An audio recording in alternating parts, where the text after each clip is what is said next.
It will be a very chilly ending to the year. I'll show you which areas could see wind chills drop down into the 30s coming up. Airport officials are expecting a busy weekend of travel at MCO. I'm Liv Johnson. I'll tell you what you can expect in the days ahead. The city of Orlando says it plans to remove its Black Lives Matter mural. We take a look at why and what could be coming next. Local, live, late-breaking. WESH 2 News on CW18 starts now. Good evening. Central Florida is bracing for an end-of-the-year cool down this weekend, and tonight those temperatures are already dropping. This is a live look at what you're seeing outside across the region right now with the coldest weather up in Marion County. Good evening, and thanks for joining us here on WESH 2. I'm Luana Munoz. And I'm Michelle Imparato. Our first warning weather team is working around the clock to track those temperatures for you tonight, so we want to get over to meteorologist Cam Tran. And Cam, we're definitely going to be needing the jackets over the next couple of days. It's never good when we see blue on the map. Yeah, you will probably even need a coat, I dare say, for some folks who will be dropping down into the 30s. Right now, already seeing the bottom start to fall out. 51 in Orlando, 50 in DeLand, but look at this, 44 right now in Palm Coast. Tonight, we will see these lows drop down into the low 40s in the metro. Upper 30s for areas north and west, and that's not even the coldest air that we're expecting. We're expecting even colder air for Sunday morning, so it's going to be a big winter blast here across Central Florida. So get ready for it. You will need those umbrella or coats and jackets. No need for the umbrellas though. Here's a look at our satellite and radar. We're starting to see those clouds begin to filter on out, and with those clouds beginning to clear a bit, that's going to allow those temperatures to plummet. Take a look at wind speeds are coming out of the west-northwest about 5 to 10 miles per hour. They'll slacken off to about 5 miles per hour, but even just a slight wind is enough to bring those wind chills down into the 30s for areas north and west of Orlando.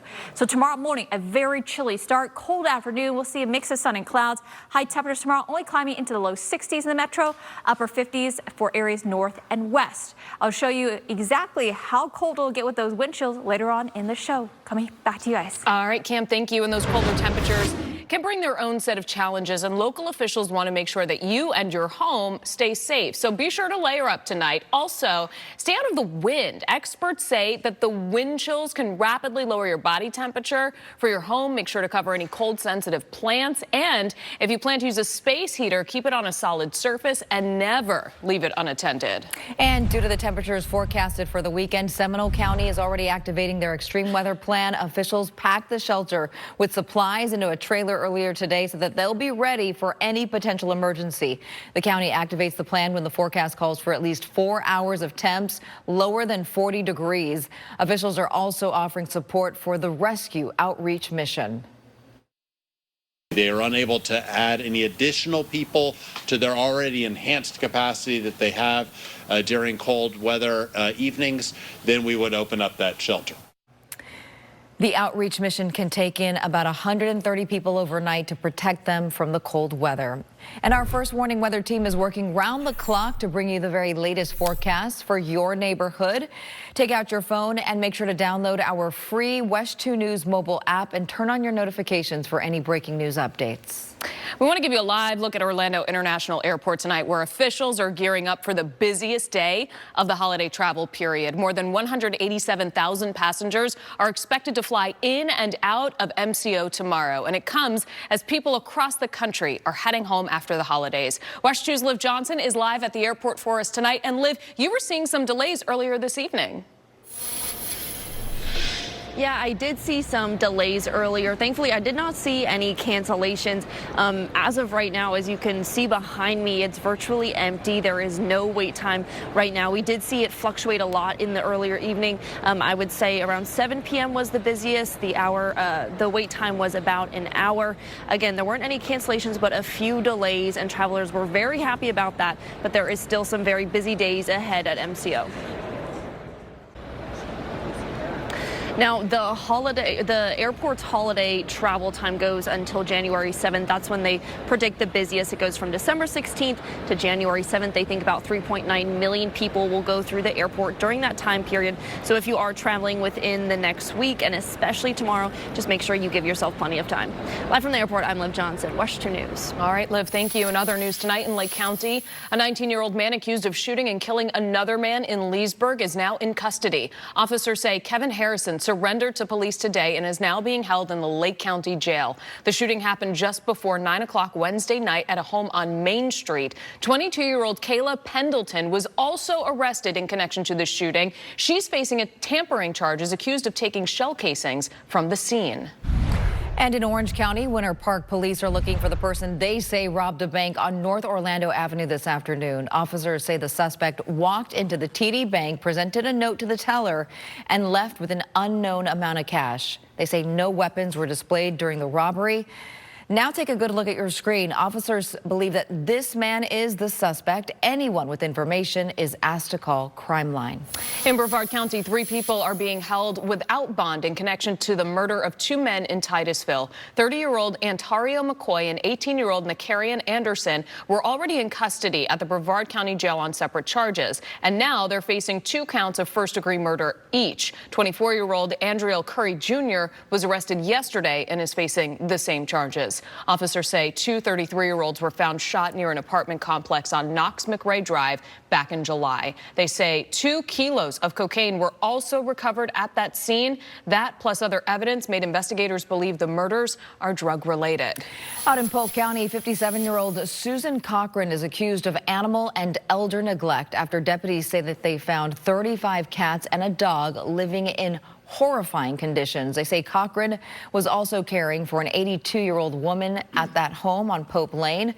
Deputies say the home was also covered in feces and trash. The animals were taken, and the elderly woman is now in the care of family members. Cochran is now facing dozens of charges. Meanwhile, in Osceola County, investigators need your help identifying a person of interest in a homicide investigation. Take a good look at this man in a red sweater and baseball cap. Deputies need to speak with him about a man found dead Christmas morning. The victim was found at Cafe Lungo on Vineland Road. The medical examiner has ruled the death a homicide. If you know anything, you're asked to call the Osceola County Sheriff's Office. A plan to improve road and pedestrian infrastructure downtown means one well-known mural will soon go away. WESH 2's Tony Atkins is learning that the Black Lives Matter mural on Rosalind Avenue will not return when the city resurfaces and repaints some downtown roads. Still ahead at 10, checking in on those dropping temperatures, how cold we can expect to get as we kick off the new weekend. Plus, service dogs for those who served. If I'm really depressed and I'm having a hard time getting out of bed, she'll come, she'll lay right next to me. The calls for action tonight to get veterans struggling with mental health some help. We'll tell you about the help they need. Welcome back tonight. As we approach the new year, New Smyrna Beach police are gearing up to crack down on parking violations. Yeah, so that includes booting, towing, and ticketing. Officials say it's all part of ongoing efforts to control the city's growing parking issues, which we've been telling you about. They say the main issues are people parking in unauthorized spots and the high number of unpaid parking tickets. The police chief, Eric Feldman, says the city has over $740,000 in unpaid tickets. So starting in January, the city's parking division says it will tow and boot cars whose owners have at least 3 unpaid citations. Those drivers will also be reported to the DMV and placed on a registration hold. Meanwhile, the city of Orlando is getting ready to ring in the new year, and crews from Camping World Stadium to Thornton Park are very busy right now, setting the stage for 2024. And WESH 2's Michelle Meredith tells us what to expect throughout the city and what's being done to keep you safe. Well, we've been talking about how cold it is for days now, and it's going to last throughout the weekend. So if you're out and about for your New Year's, you're definitely going to need a jacket or something. Yeah, that's right. So you may want to be very classy come this New Year's Eve. But what's going on out there, Cam? We're actually going to see frost in some areas. Is that what you're saying? Especially for areas north and west of Orlando. We could be talking about some frost by the time you wake up on Sunday morning. Right now, though, as we take a look at Disney Springs, it is quiet out tonight. We are looking at a clear and dry night. Temperatures right now quickly falling. We're already down into the 40s there in Sanford, 49 in Sanford and DeLand, 49 in Daytona Beach, and 45 right now in Palm Coast. Here's a look at our satellite and radar out tonight. Still seeing quite a bit of high-level clouds streaming ahead, but overall, though, these clouds will get some pockets here and there, and that's going to allow those temperatures to plummet in the overnight hours. Radar portion not tracking any showers at all. Tomorrow morning, we'll start off around 38 in Palm Coast as well as in Ocala, 43 tomorrow morning in Leesburg and 41 in the Villages. But we will be dealing with a very light wind out of the northwest. It doesn't seem like much. It's just a 5-mile-per-hour wind, but when you have temperatures this cold already, even a slight wind is enough to bring those wind chills down about 1 to 2 degrees, and that's what we're expecting for tomorrow morning. We'll bring those wind chills down to around 37 tomorrow in Ocala, 36 in Palm Coast, and 39 in DeLand, again with the wind chill. Tomorrow afternoon, only bouncing those highs to the low 60s. We'll see a high around 62 in Orlando, 60 the afternoon high in DeLand, 57 in Palm Coast with the wind out of the west, and then Sunday morning is actually going to be colder than Saturday morning.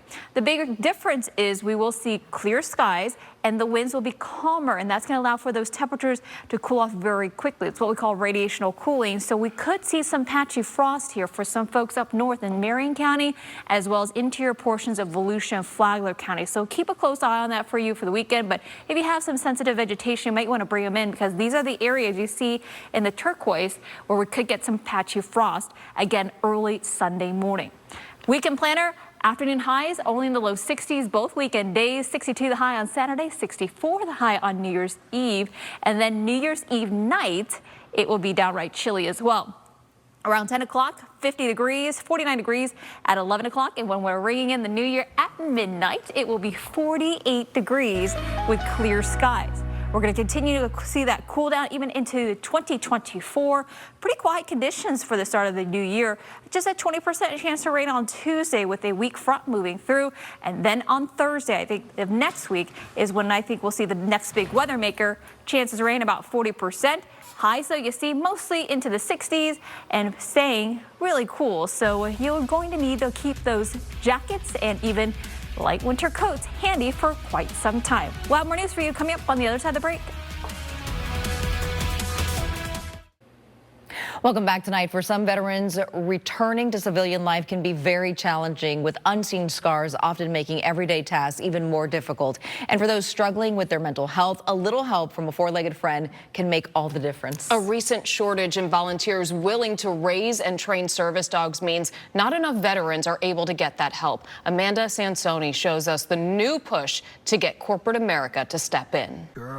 And new at 10, out of Minnesota, a pianist battling ALS is giving the gift of music by donating her prized possession to help others. Linda Deacon is donating her baby grand piano to replace one that was destroyed in a fire at the Salvation Army. Officials say the arson fire in the Salvation Army's chapel last year burned donated coats, activated sprinklers, and it ruined the piano. Linda says that her father rang the Christmas bells for the Salvation Army for years. So when she heard of the organization's need on the news, she knew it was meant to be. The piano will be used in the chapel's Sunday services, for special events, and for children's music. Stay with us. We're coming right back. Local, live, late-breaking. WESH 2 News on CW18 starts now. Oh, we've been talking about it all week long. Finally, we are seeing those chilly temperatures across Central Florida tonight. And right now, some areas are seeing numbers in the 40s already.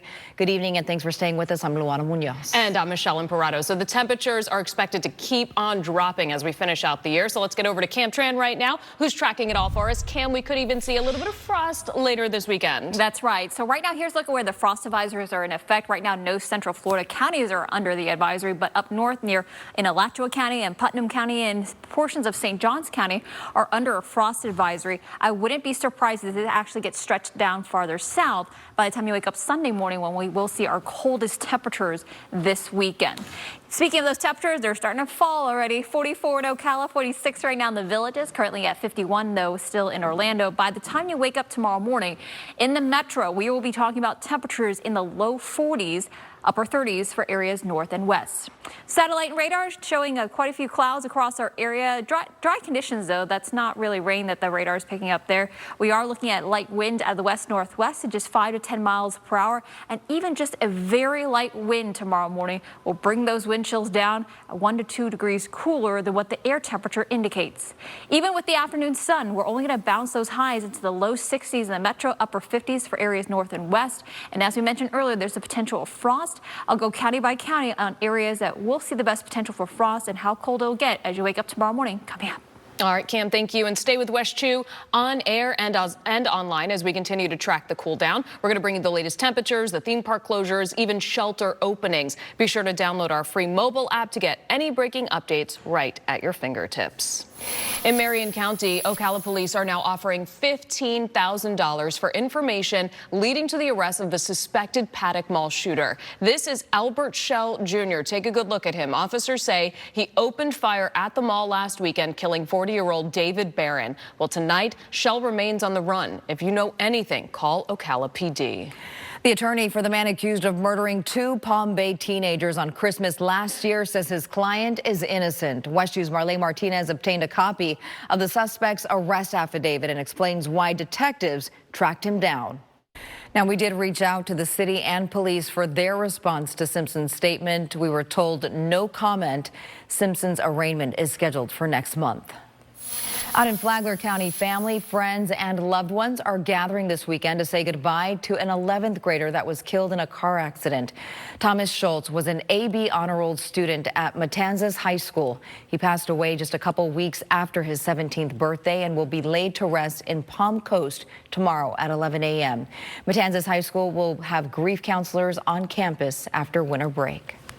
New tonight out of Manatee County, deputies say a 17-year-old is recovering after getting into a shootout with law enforcement this morning. Officials say deputies were investigating a report of attempted car break-ins when they saw the teen, who then ran off while firing at deputies multiple times. Deputies then returned fire, hitting the teen in the leg. None of the responding law enforcement officers were hurt.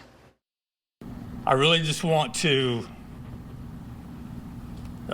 thank God for protecting my deputy and protecting this canine.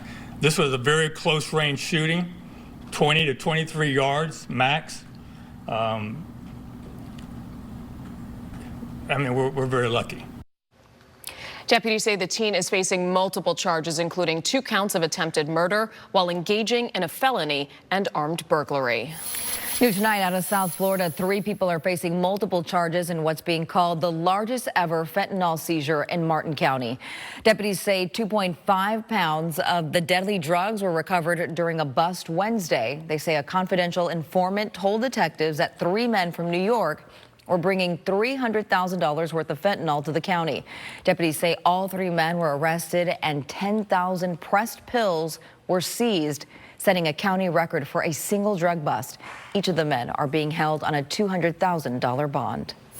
A new law requiring more local officials to discuss their financial dealings is sparking a wave of resignations across the state, including right here in Central Florida. 2 Daytona Beach Shores commissioners are among the many announcing their resignations Thursday night. SB 744 goes into effect on January 1st. It requires officials to disclose their net worth, assets, debts, and income sources over $1,000 by filling out Form 6. That includes real estate and jewelry. Supporters say disclosing this information will add transparency, while some leaders argue the form is much more invasive than the previous disclosure. People just will choose not to run. I mean, I've already contacted a few people that I think are qualified, and they said there's no way I'm going to run. All elected mayors and city commissioners in office as of December 31st will be required to fill out Form 6 by July of 2024. A new report from the Florida Attorney General's office says hate crimes in the state went up last year. WESH 2's Paola Tristan Arruda spoke to religious leaders and community leaders who say they are not surprised. AAA is offering its Tow to Go program for the New Year's holiday now through January 2nd. The program will offer a free last-minute ride option for people who didn't plan their celebrations ahead of time. Tow trucks will take people and their vehicles up to 10 miles. The goal is to keep intoxicated drivers from getting behind the wheel this New Year's Eve. Officials want to remind drivers that this program should only be used as a last resort. AAA says more than 25,000 drunk drivers have been kept off of the roads since the Tow to Go program began in 1998. All right, still ahead at 10, getting ready for the Orange Bowl. We're going to check in with sports director Darren Stoltzfus down in Miami as the Seminoles gear up to face off against the Bulldogs. But first, landing on the big screen. They saved my life, as in like taking me away from my environment at the time and showing me something new, showing me something different. The Central Florida organization, he says, saved his life and helped him follow his passion.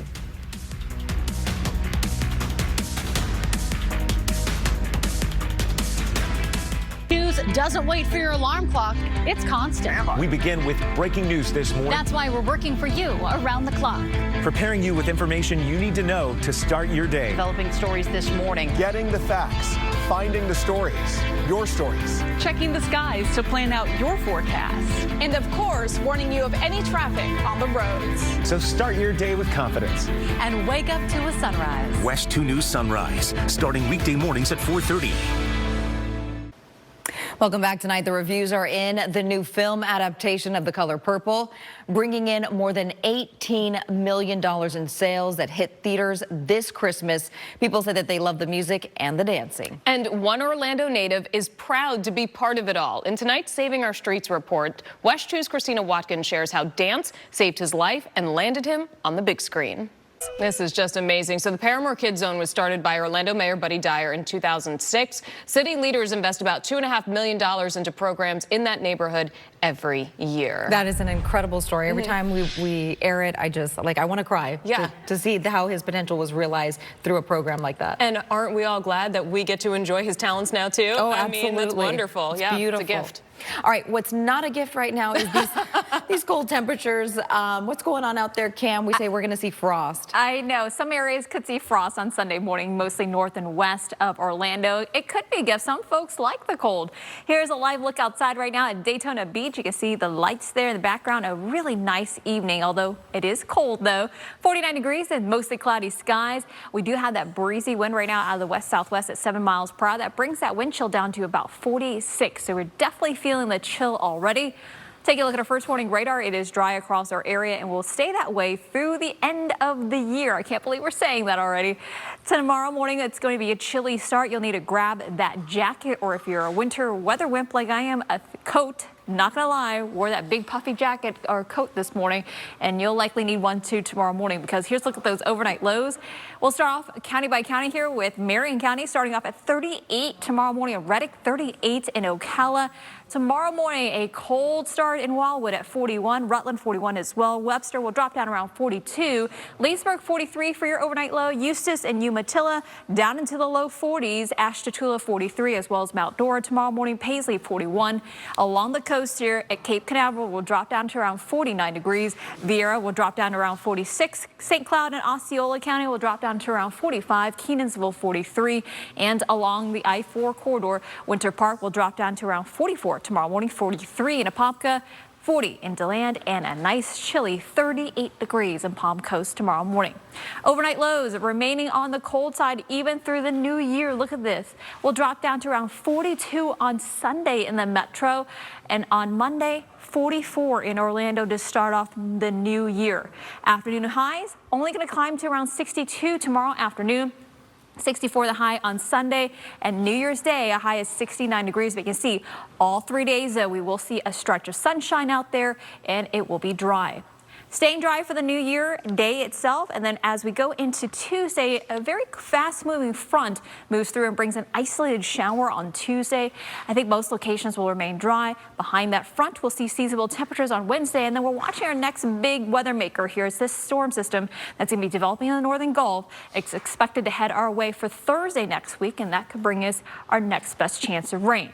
But thankfully, though, things will be dry on Monday, so those of you heading out to the Citrus Bowl out at Camping World Stadium on Monday afternoon, it is looking great. Tailgate at 10 o'clock, bright sunshine, and at 1 o'clock when we are having the kickoff, it is looking nice as well, so staying dry. Here's a look ahead at your extended weather forecast. Bright sunshine across our area. It will be a chilly ending to the new year, a chilly start to the new year as well. And we are looking at our next best chance of rain on Thursday. And it's going to be cold in South Florida as well, where Darren is live. Hey, Darren. Hey, Kim, it's dropping into the 60s. It's a little chilly tonight. We'll take it. Coming up in sports, the Magic at home in a big battle against the New York Knicks. Highlights ahead. Plus, yes, we are in South Florida. We are talking the Consolation Bowl. Yeah, it's the Orange Bowl. Florida State and Georgia. We'll get you set next. News honored with 3 regional Merle Awards, including overall excellence.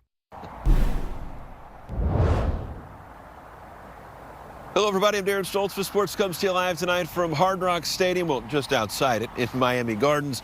And tomorrow night, Florida State will take on Georgia in the Orange Bowl in that building behind me. It'll be the first time all season FSU has been a big underdog. The Seminoles have been decimated so far in this lead up to the bowl game by transfers, injuries, and opt-outs. On the other side, Georgia not exactly fighting the same battle. But let's get things straight. Not pictured. The Stetson Hatters also at home tonight. They avenge an earlier season loss to the Charlotte 49ers. They pick up a win as well. That'll do it for sports. More news back in that warm studio. Yeah. Darren must have forgotten how cold the studio is. Right, yeah, absolutely. And he's down in Miami where it's still in the 60s. Yeah. Okay, so it's cold down there. It's cold over here, Cam. Yep. How cold are we getting this weekend? Tomorrow morning, we will be starting off in the low 40s, so you'll definitely need a jacket or a coat, I dare say. Lots of sunshine for tomorrow, though, and then as we go through the next 12 hours, we'll only climb into the low 60s for your highs tomorrow afternoon. Staying dry, though, for both Saturday and Sunday. If you are heading down to Miami Gardens, where Darren is live tonight, for the big Orange Bowl, it is looking at least nice. It still will be cold, though, well, for Florida standards. At least in Miami Gardens, we'll see temperatures in the mid-60s at around kickoff. Back to you guys. All right, thank you, Cam. And, of course, we're staying on top of any new developments in our stories tonight. Flip over to WESH 2 for local live late-breaking news at 11. We'll see you there.